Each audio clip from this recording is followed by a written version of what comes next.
So the WNBA CBA is an interesting one, and a lot of people are talking about this right here when it comes to the salary cap, and I think it is an important thing to talk about. And it's one thing that I've noticed, and a lot of players are, or a lot of people are like, not concerned, but like pointing this out, being like, oh, what's going to happen to like the league when everyone's either kind of on a max or a minimum? And I'm like, that's kind of what happens in salary cap leagues. And it's no different than what happened last year. Like, if we're being real, the Aces literally had, outside of Meg Gustafson and Kia Stokes, who both took a little bit over the min, and Kirsten Bell, who was on a rookie contract, every other player was either on a max or a min. 4 max contract players. They had a team of 4 max contract players. 4. So that's one of those things where it's like, they had Jackie Young on a max, they had Aja, they had Chelsea Gray, and they also had, on a maximum deal, they had a very, very, very just solid, again, group of players. But like, when it's all said and done, they had a lot of players on minimum deals that they had in their team, because let's be real, that's what they had to do. They had to get Cheyenne Parker-Tyus on a minimum deal. They had to get like a second round pick contract in Aaliyah Nye.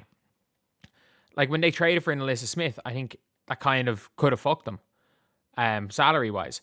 That being said, I think overall that they're like, it's gonna happen. So if you look at this article, and this is an article from Annie Costable, she has been talking about it, and I will leave a link to the article in the comment or in the description below. If I don't leave a link, if somebody could link the article in the comment section, I will pin it if I forget to. But you can check out the full article. This is just a snippet of it. So I use an example of the Fever because, let's be real, using the Fever as an example is the smartest thing to do, because people will tend to remember that. So using the Fever as an example, if the Fever played Kelsey Mitchell, the 1.13 million Supermax, and spent 1.08 million, and I didn't even realize that like 500k is what's going to be on the Caitlin Clark deal. I didn't realize Caitlin was going to be that much. I thought Caitlin was going to be way cheaper, because I still thought Caitlin was on the old rookie scale deal, which is what Dejanay said was going to happen. Obviously, Dejanay was talking nonsense. Obviously, she was talking complete nonsense. But that being said, if the Fever paid Kelsey Mitchell that contract and then spent it on Clark and Boston, they would have $3.4 million to spend on 9 roster spots, which equates to $372,000 per player. And Fever is only 1 max player on the roster. It's almost $100,000 less than the proposed average salary. I'm like, yeah, like, that's kind of the way the NBA works. It's just that this is not how the WNBA worked for years. Like, for years, this was not how the W worked. The W did not work in that way. And it worked in a way that everybody that could dribble that's an exaggeration. Anyone who was in any way decent was near a max contract. Like, the Fever had 3 players on max contracts last year. One of them came off the bench. Like, there are multiple. Tiara McCowan was on a max contract, for God's sake.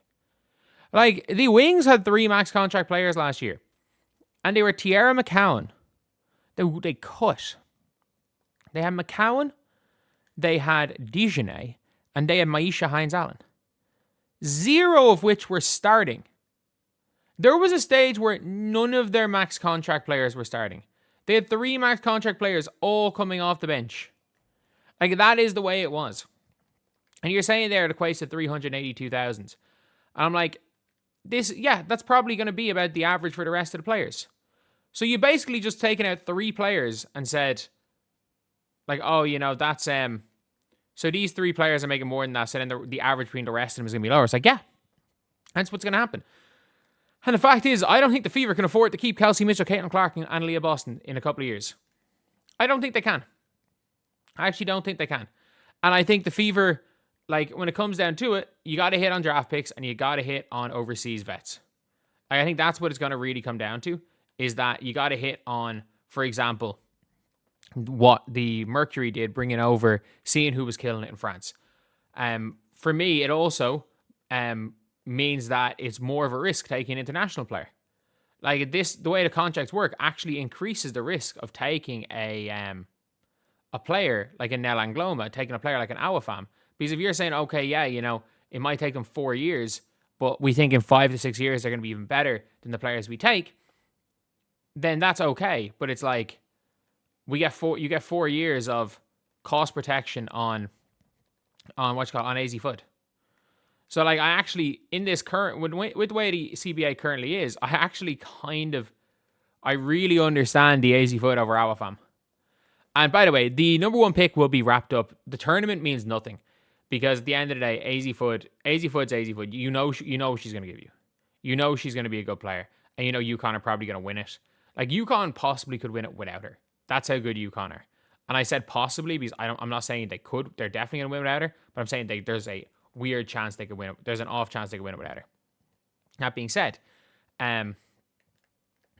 like if you're looking now at the way the rookie scale works, like you're gonna maybe have to pay Awafam a near max to stay at the end of the 4 years of her rookie deal, which makes things tough. There's not gonna be many project players, and I don't know. It makes these draft picks hitting on like win now draft picks really important. It means that KK Timpson, who might be 2 years away from being 2 years away, may be expendable for the Fever. The second round pick this year, who's more NBA or WNBA ready, like might be a better pickup for a team, and it does kind of change a lot.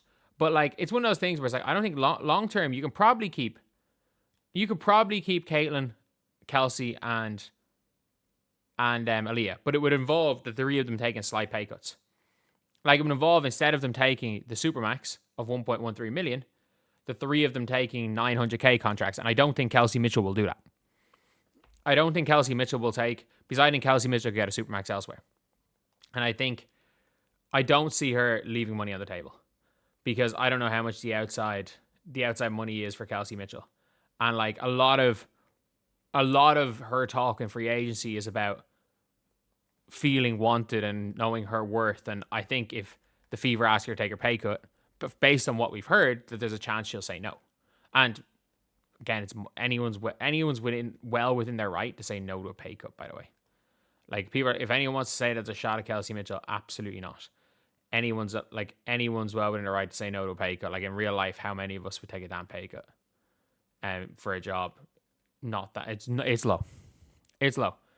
The odds of most of us in real life taking a pay cut in real life is genuinely low. That being said, I still think all around we're now in a situation where the league is almost like the NBA, where the middle class is kind of gone. Like in the NBA, the middle class is very, very little. There's not that many people. It's a lot of minimums, a lot of maximums. And the one positive thing